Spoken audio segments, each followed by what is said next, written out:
Every one of you to this time of worship here at the Sardis United Methodist Church.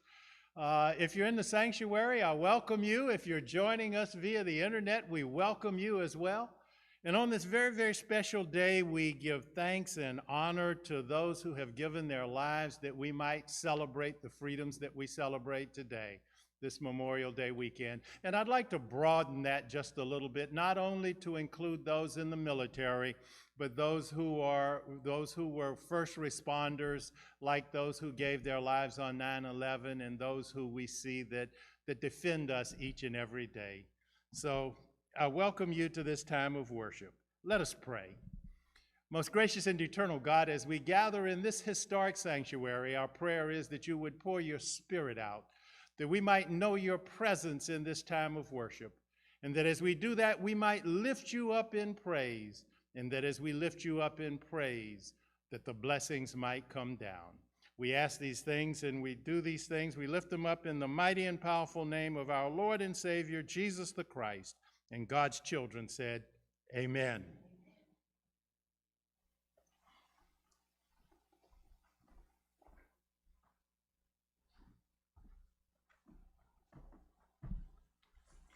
Good morning.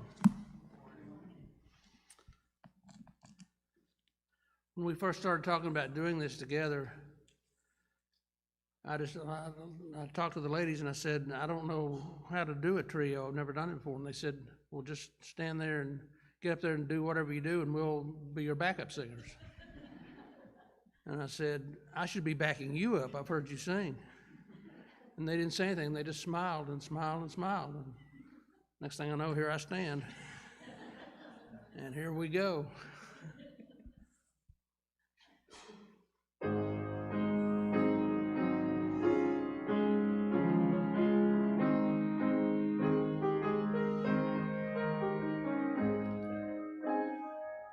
What a fellowship, what a joy divine, leaning on the everlasting arms.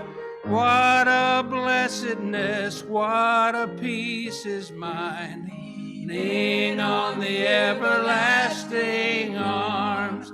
Leaning, safe and secure from all alarm. Leaning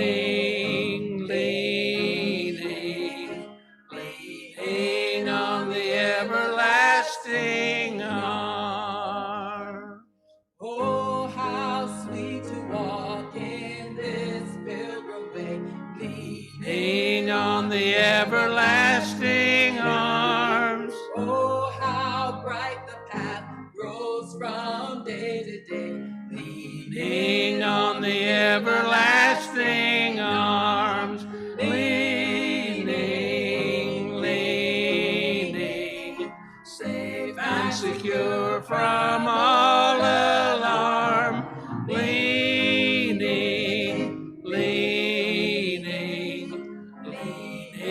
on the everlasting arms. What have I to dread? What have I to fear? Leaning on the everlasting arms. I have blessed peace with my Lord so near. Leaning on the everlasting arms. Leaning, safe and secure from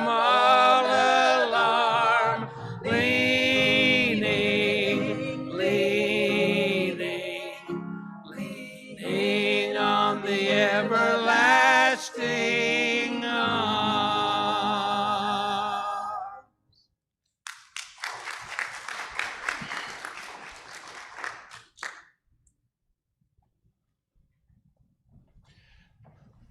A little story behind this. A few Sundays ago, Michael came to me and he said, I sure would like to sing with those two ladies that come and sing at your church. And I said, why don't we see if we can do that? And God made it happen, so we just praise God for that. If you join me this morning as we stand and read together, Affirm Our Faith, it's on page 881 in the hymnal. Boy, y'all look good today. It's been a long time. Praise God. We'll join together as we affirm our faith with the Apostles' Creed, the traditional version. Let us affirm our faith together. I believe in God the Father Almighty, maker of heaven and earth, and in Jesus Christ, his only Son, our Lord, who was conceived by the Holy Spirit, born of the Virgin Mary, suffered under Pontius Pilate, was crucified, dead, and buried. The third day he arose from the dead. He ascended into heaven and sitteth at the right hand of God the Father Almighty. From thence he shall come to judge the quick and the dead. I believe in the Holy Spirit, the Holy Catholic Church, the communion of saints, the forgiveness of sins, the resurrection of the body, and the life everlasting. Amen. Please be seated.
Before I pray, I need to share something with you that occurred to me.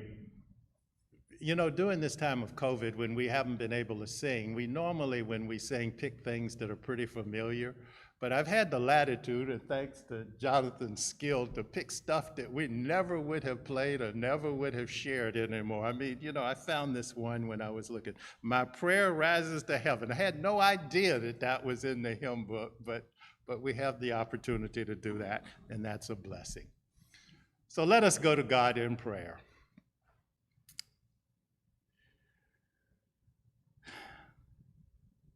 Lord God, as we come this day, we say thank you. Lord, we say thank you for those who have given their lives that we might worship you in spirit and truth. Lord, we say thank you for the gift of Jesus Christ, who shed his blood on Calvary that we might have the ultimate freedom from sin and death. And Lord, today we say thank you for your Holy Spirit, the Spirit that birthed the church. Lord, the Spirit that indwells each of us, the Spirit that gives us power, the Spirit that gives us courage to face each and every day. And Lord, as we come today, we ask that you would wrap your arms around those who have been touched by this pandemic, who've lost loved ones to this pandemic. Lord, we say thank you for those who have been touched by it and have recovered and now have immunity. We say thank you for the vaccines that have been given that we might resume a more normal life. Lord, we have so much to be thankful for. And Lord, our prayer is that as we move forward, that we might be the witnesses that you would have us to be, that we might share the good news of salvation, that we might share with someone the knowledge and the experience that we have had with the living Christ. Lord, we say thank you for this church and the worship, the families that gather here, the family of God that is in this place. And Lord, we pray now those words that you taught us. Our Father, who art in heaven, hallowed be thy name. Thy kingdom come, thy will be done on earth as it is in heaven. Give us this day our daily bread, and forgive us our trespasses as we forgive those who trespass against us. And lead us not into temptation, but deliver us from evil. For thine is the kingdom and the power and the glory forever. Amen.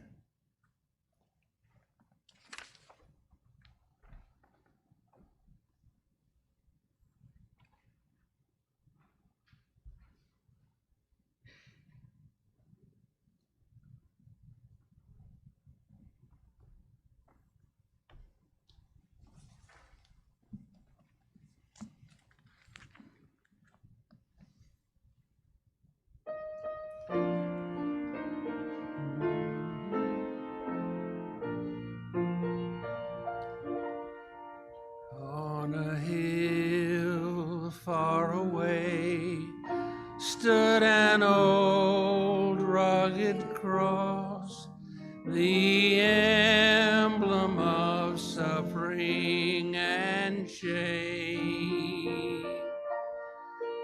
And I love that old cross where the dearest and best for a world of lost sinners was slain.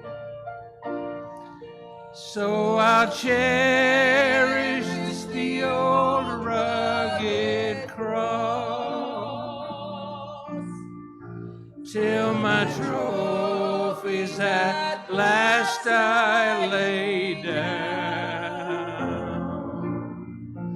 I will cling to the old rugged cross and exchange it someday for a crown. To that old rugged cross I will ever be true. Its shame and reproach gladly bear. Then he'll call me someday to my home far away, and his glory forever I'll share. So I'll cherish the old rugged cross till my trophies at last I lay down. I will cling to the old rugged cross exchange it someday for a crown.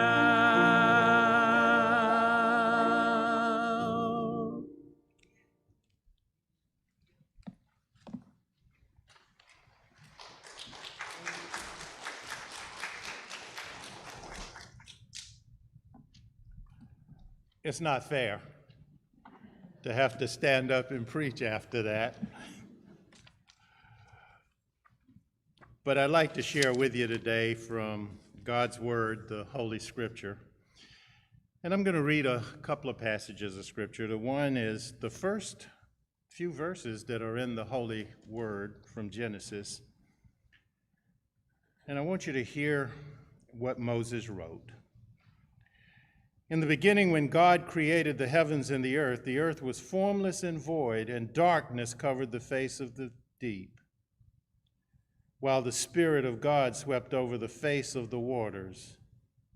Then God said, "Let there be light," and there was light. And then from the first 8 verses in the book of Acts, we hear these words. In the first book, Theophilus, I wrote about all the things that Jesus had taught from the beginning until the day when he was taken up into heaven. After giving instructions through the Holy Spirit to the apostles whom he had chosen. After his suffering, he presented himself alive to them by many convincing proofs, appearing to them during 40 days and speaking about the kingdom of God. While staying with them, he ordered them not to leave Jerusalem, but to wait there for the promise of the Father. This, he said, is what you have heard from me. For John baptized with water, but you will be baptized with the Holy Spirit not many days from now. So when they had come together, they asked him, Lord, is this the time when you will restore the kingdom to Israel? He replied, it is not for you to know the times or periods that the Father has set by his own authority, but you will receive power when the Holy Spirit comes upon you, and you will be my witnesses in Jerusalem, in Judea, in Samaria, and even to the ends of the earth. My brothers and sisters, this is the word of God for the people of God, and we say, thanks be to God.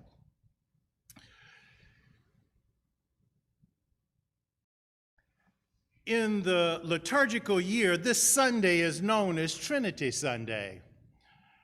And I realize that the colors for today are actually white, but I chose to wear red today because I'm going to share with you about the Holy Spirit. The Sunday when we Christians acknowledge and celebrate the mystery of God existing in 3 distinct persons. 3 persons, the Father, the Son, and the Holy Spirit, yet being only one God. In the great music that Carol and Michael and Vanessa have shared, we are reminded that in all things we lean on the everlasting arms of God the Father. We remember the sacrifice of Jesus, God the Son, and in the words of the old rugged cross, that becomes very vivid in our mind's eye.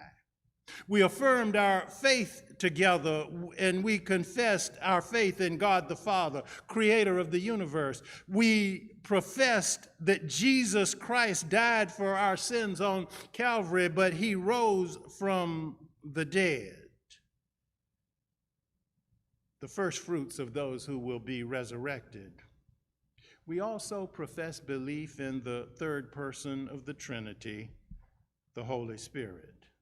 And you know, as I reflected on the worship life of the church, most of the churches that I've been in, we give homage to God the Father. We acknowledge the creator of the universe. And there's not a Sunday that goes by that in one way or another we don't say something about the Christ that hung on Calvary's cross and died for our sins, a crucified and risen Savior. However, all too often, the Holy Spirit is the forgotten member of the Holy Trinity.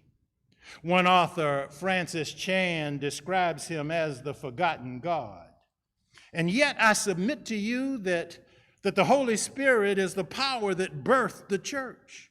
But the Holy Spirit, as we read in Scripture, was also there at the beginning of the universe. You know, in my mind's eye, I kind of constructed it this way when I thought about the church. God the Father was the architect. God the Son was the foundation on which it was built. We have that in Scripture. You are the Christ, and on this rock I will build my church. But then the Holy Spirit is the general contractor that makes it all work together, and you and I are the people, the workers who bring that work forward. The Holy Spirit is the presence of God at the Pentecost event. Once a year on Pentecost, we trot out our red paraments and we celebrate the birth of the church. And then for the remaining 51 weeks of the year, we sort of relegate the Holy Spirit to a place of obscurity. But let me suggest to you this morning that for us, every day is Pentecost. The words of Jesus inform us that the Holy Spirit is truly Emmanuel, God with us. Hear what he says, I will ask the Father, and he will give you another advocate to help you and to be with you forever, the Spirit of truth. This is the promise that Jesus makes. The forever that Jesus speaks about includes today, and today we need the Holy Spirit, the Spirit of truth, more than ever. We live in a time that has been described by some historians as the postmodern era, the era of relativity. Some others call today's time the post-Christian era in America. And I recently read a book that defines today's era as the post-truth era. Post-truth doesn't argue that there is no such thing as absolute truth. Rather, it argues that absolute truth doesn't matter. It's how I feel about something that triumphs that absolute truth. Oh, we need the Spirit of truth that Jesus promised. What Jesus promised was this. He said, when the Spirit of truth comes, he will guide you into all truth. And we need that truth today. There's too much spin. You look at CNN and you get spin. You look at Fox News and you get spin. You look at CBS and you get spin. You look at this and you get truth. The Spirit of truth, the Holy Spirit, has come and is with us. And once again, I say to you that for us, each and every day should be Pentecost, because the Holy Spirit is always with us. Jesus speaks to the importance of the Holy Spirit in our lives and in the life of the church. You will receive power, he says, when the Holy Spirit comes upon you, and you will be my witnesses in Judea and Jerusalem and in all of Samaria and even to the ends of the earth. I want you to understand something. These words that we share were Jesus' last words, last earthly words that he spoke. And perhaps the silence is intended to prevent anything from obscuring the importance of the mission that Jesus has given us as the church. You shall receive power. You shall be my witnesses, he says. These last words of Jesus define for us the mission of the church. They set before us our mission as Christians. The mission to be witnesses to the salvation that God offers in Jesus Christ. And I want to tell you, if we are going to be witnesses, we can't find ourselves sitting on the sidelines in the game of life. We have to put ourselves on the playing field. The lives we live must display the inner reality of what we externally proclaim. What we do must speak louder than what we say. This inner reality of which I speak is not stagnant. Being an authentic witness demands an open, tender heart that is always growing in the experience that it proclaims. I think about those apostles and how they grew. I think about how they scattered on Good Friday, but came together after the resurrection. A small band of missionaries that were so passionate about their witness that it changed the world. The command, "You shall be my witnesses," is not only for them, but it is for all of us who believe in him. We affirmed that this morning. We believe in God the Father Almighty. We believe in Jesus Christ, his only Son, and we believe in the Holy Spirit. There aren't any loopholes in this. None of us can say this doesn't apply to me. It's worthwhile to note where the witness begins. Jesus says that it is to begin in Jerusalem. That's where they were located, where they were physically at the time. My brothers and sisters, for us, Jerusalem is across the street. It's the neighbor next door. It's the one in the office next to ours, or the tennis courts where we play, or perhaps at the Little League field where we take our children or our grandchildren. You will be my witnesses, Jesus says. My witnesses in Buckhead, my witnesses in Atlanta. There's nothing wrong with mission trips to faraway places. In fact, we meet some great people on mission trips to faraway places. But I submit to you that the greatest mission field today is at the doorstep of our church. The question each of us must answer is, am I willing to be a witness for Jesus? I want to double back on Scripture just so that we don't get confused about this. Note what the apostles do. They initially missed the point. Jesus says to them, "Do not leave Jerusalem, but wait for the gift my Father promised, which you have heard me speak about. For John baptized with water, but in a few days you will be baptized with the Holy Spirit." And hear what they answer. "Lord, are you going at this time to restore the kingdom to Israel?" It's a political statement. Are you going to give us back? Are you going to return us to the days of King David when everything was great? They wanted to know if Jesus was going to run the Romans off. But things haven't changed since then. They were engaged in a spiritual war, and we're engaged in a spiritual war as well. There's an attack on families in this country. There's an attack on Christianity in this country. It's a spiritual war that's going on, a war for the purchase, the salvation of eternal souls. Remember the post-truth era? Jesus' words about the Spirit of truth ring true today. The world cannot accept him, it says, because it neither sees him nor knows him. But you know him, for he lives with you and will be in you. When you accepted Jesus as Lord and Savior, it came with a call, the call to be a personal witness for him. And in our society, that call might seem to be overwhelming, too much, too hard. However, I want you to remember what God said to Sarah. With God, all things are possible. And you see, that's why Jesus prefaced the statement that he made with a promised provision of power. Power manifest in the gifts needed to carry out that mission. The Bible speaks to us today to those gifts.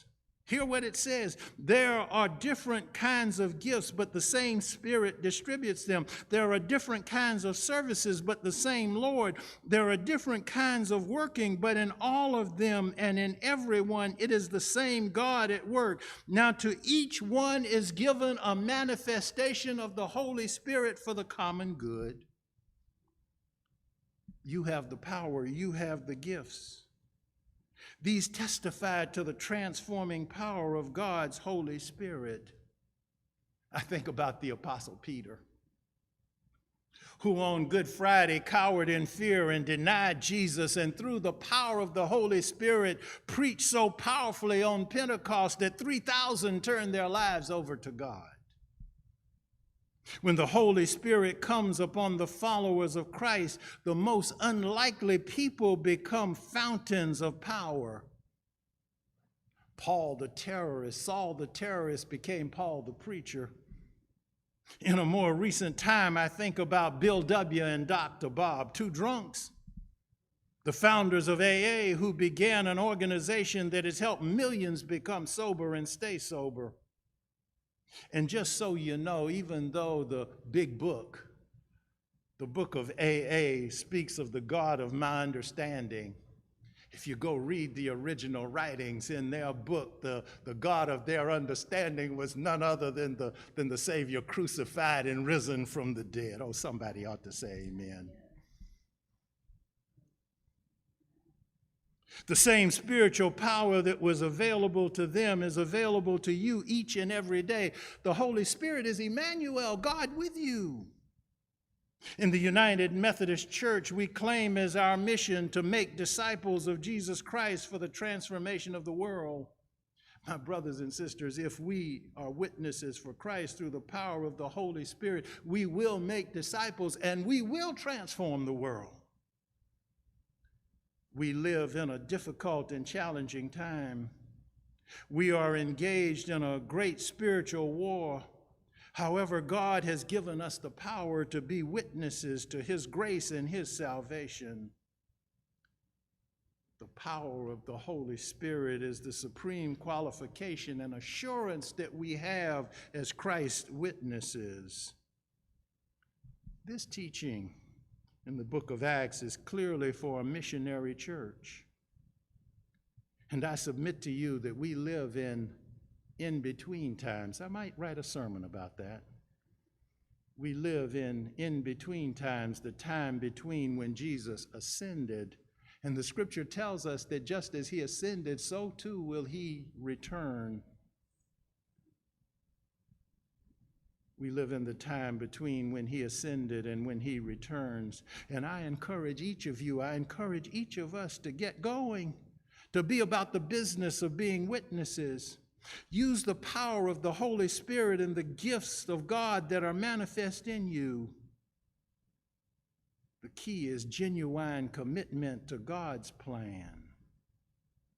Remember the full Trinity. Remember God the Father, the Creator. Remember God the Son, the Redeemer. And remember God the Holy Spirit, the Sustainer, Comforter, the one who carries us forward.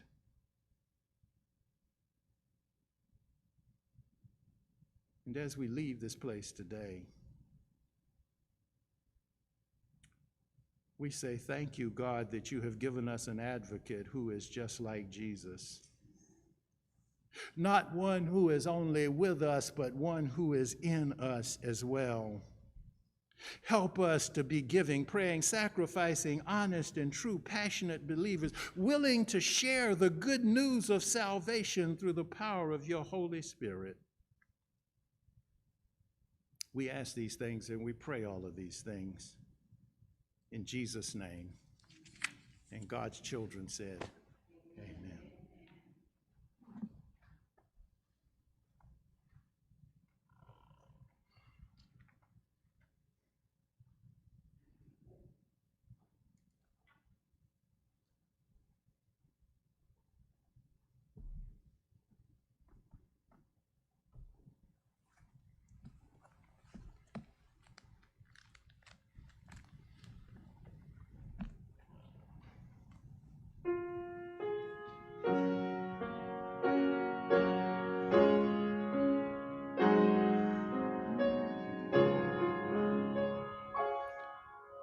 When peace like a river attendeth my way, when sorrows like sea billows roll, whatever my lot, Thou hast taught me to say, it is well, it is well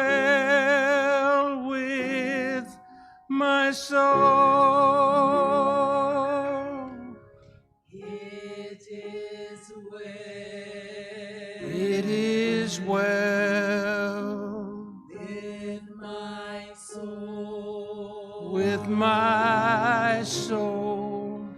It is well, it is well with my soul.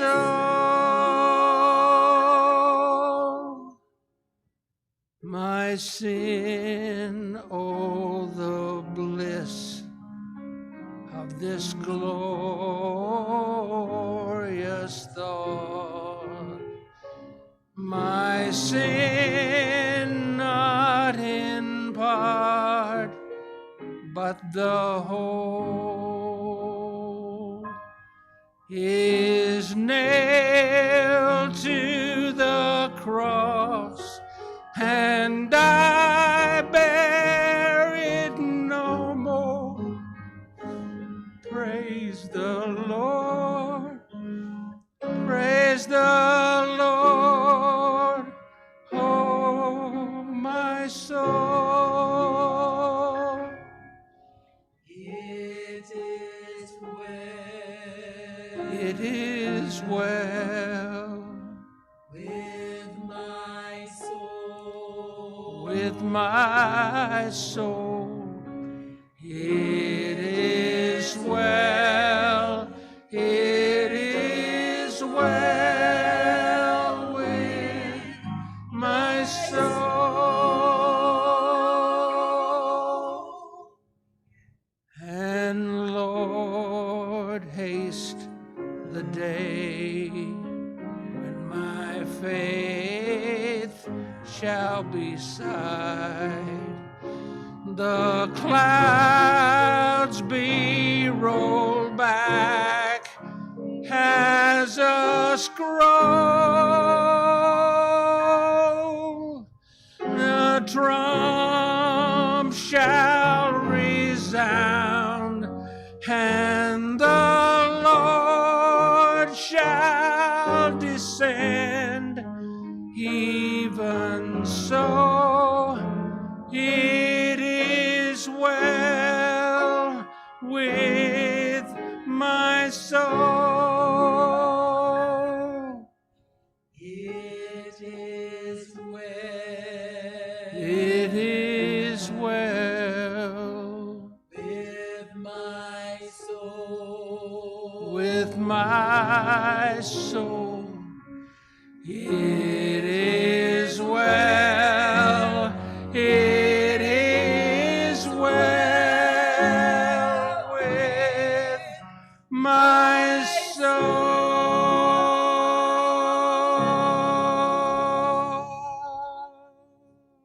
Before they run off, I'm going to ask all of you all to stand. And Jonathan, if you would play verse 4 again, and let's all stand and sing that together. Is it well with your soul today? Yes, I yes, just want to know, amen, is it amen. well with your soul? Yes. I like that. And Lord, haste the day when my faith shall be sight. The clouds be rolled back as a scroll. The trump shall resound, and the Lord shall descend. Even so, it is well with my soul. It is well. It is well with my soul. with my soul. It is well, it is well with my soul.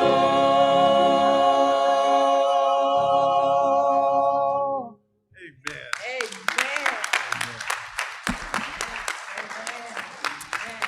My brothers and sisters, in the name of the risen Christ, I say to you, go in peace, and go with his peace, go with his power, and go with the sweet communion of his Holy Spirit, both now and forever. Amen. Amen.